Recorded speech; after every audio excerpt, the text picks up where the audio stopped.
Bilisan mo! Basilio! Sige lang! God! Huwag siyang pakawalan.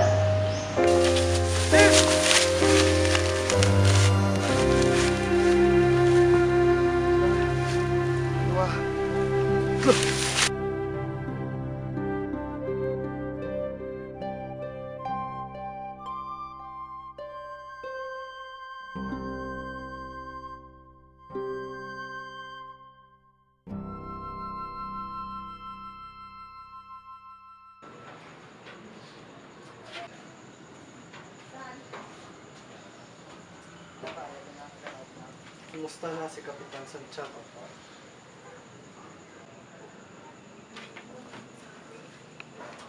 Bahagya na ang tibok ng puso. Mahinang-mahina na ang pulso. Nawala na siya ng gana sa pagkain. Pinagpapawisan siya sa madaling araw. Talamak na ang lason sa buong katawan. Bukas o makalawa ay maaring mamamatay ng para tinamaan ng linti. Isang muting dahilan, isang walang kabuluhang bagay. Isang sulak ng kalooban ay maaring makamatay sa kanya. Tulad ng Pilipinas. Ang lalo pang nakapanghihina sa kanya ay ang kanyang mga bangungot at kanyang mga takot. Katulad ng pamahalaan. May ilang gabi na nagigising siya at akala niya na bulag na siya. Naratangan niya pangako, ako daw ang nanakaw ng kanyang mga mata. Nung pumasok ako, meron dalang ilaw. Akala niya na ako si Padre Irene at tinawag niya ako tagapagligtas. Langang tinira sa bayan. Kagabi, hiningi niya ang kanyang manok na pangsabong na 3 taon ng patay. Imbes manok, imahe ng beryen ang binigay ko sa kanya. Basilio, kinig ka sanang mabuti. Malaga ang bawat sandali. Nakita ko hindi mo binubuksan ang mga aklat na ipinadala ko sa iyo. Wala kang malasakit sa iyong bayan. Wala nang kabuluhan. Sa loob ng 1 oras, simula nang magsikat sa isang hudyat ko. Bukas ay wala nang pag-aaral. Wala nang universidad. Ang makikita lamang ay patayan at labanan.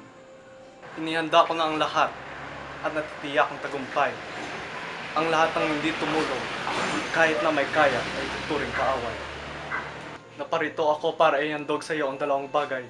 Pumili ka, ang iyong kamatayan o ang iyong hinarap. Ang aking hinarap o ang aking kamatayan?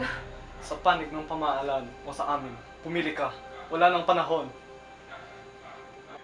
Sa pamahalaan o sa aking bayan? Nasa kamay ko ang panig ng pamahalaan. Napilit ko silang gumastos para sa isang walang kabuluhang institusyon. May sarili akong hukbo sa mga taong pinangmahalaan. Pinaniwala ko sila na nais ang general ang magsikat at walang kabuluhang ekspedisyon ay pakana ito mga prime. Ang iba ay nabili ko gamit ang pangako na bibigyan sila ng salapi. At lalong mas marami ang nagsisikilos dahil nais nilang makamit ang katarungan sapagkat sila ay naapi. Walang nalalabi sa kanila kundi ang mamatay o pumatay. Inuulit ko, sasama ka ba sa amin? O pipiliin mo nang mapahamak ka sa kabilang kabig? Sa sasandaling ito, ang hindi pagkampi ay magbibigay sa iyo ng panganib sa 2 panig. Pumili ka.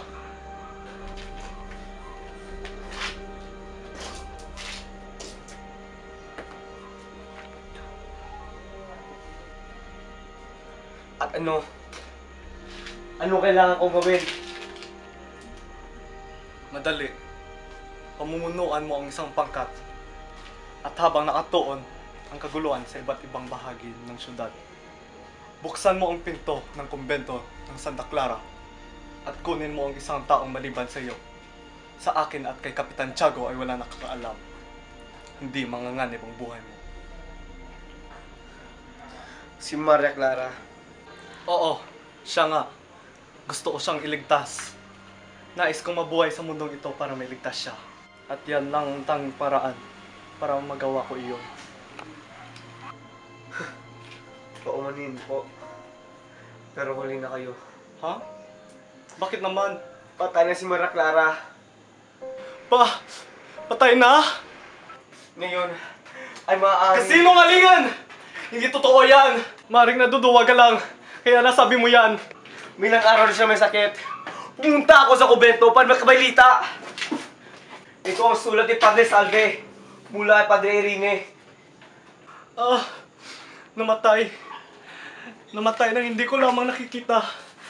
Namatay nang hindi nalalamang nabubuhay ako para sa kanya. Namatay nang nagdurusa.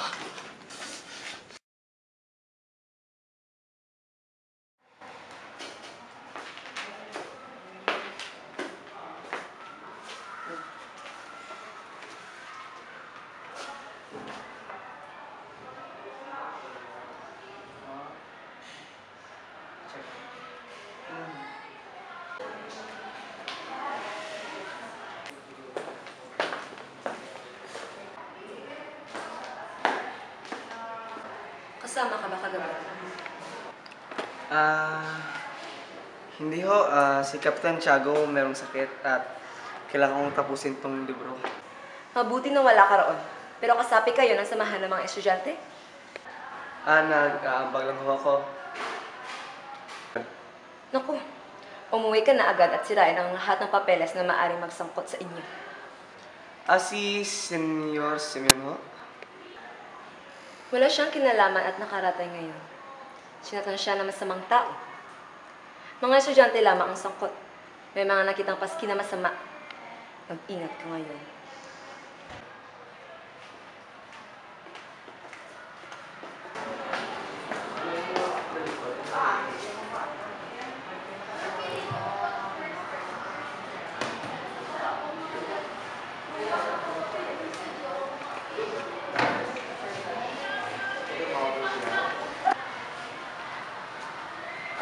Magalang hapon ho. Alam ko na kung bakit amoy bangkay si Kapitan Tiago. Dinadala na siya ng mga uwak at dulito. Ano?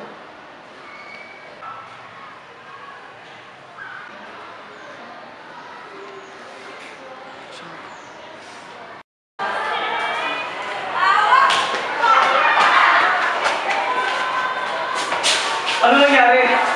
Ikukulong tayo ng mga kasapi ng samahan. Bakasyon! Bakasyon! Walang pasok! At tuwang-tuwa pa?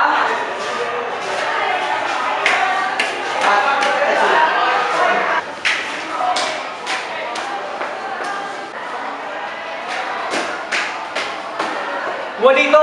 Uy, Juanito! Ano ba nangyari? Wala akong alam sa nangyari.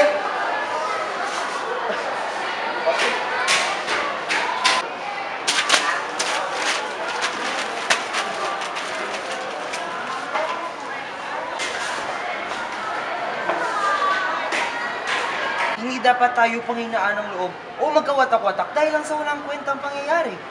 Pero sino kaya ang walang hiyang sumulat sa mga paskin at nagdikit ng mga iyon sa mga universidad? Wala tayong pakialam noon. Hayaan natin silang magsiyasat.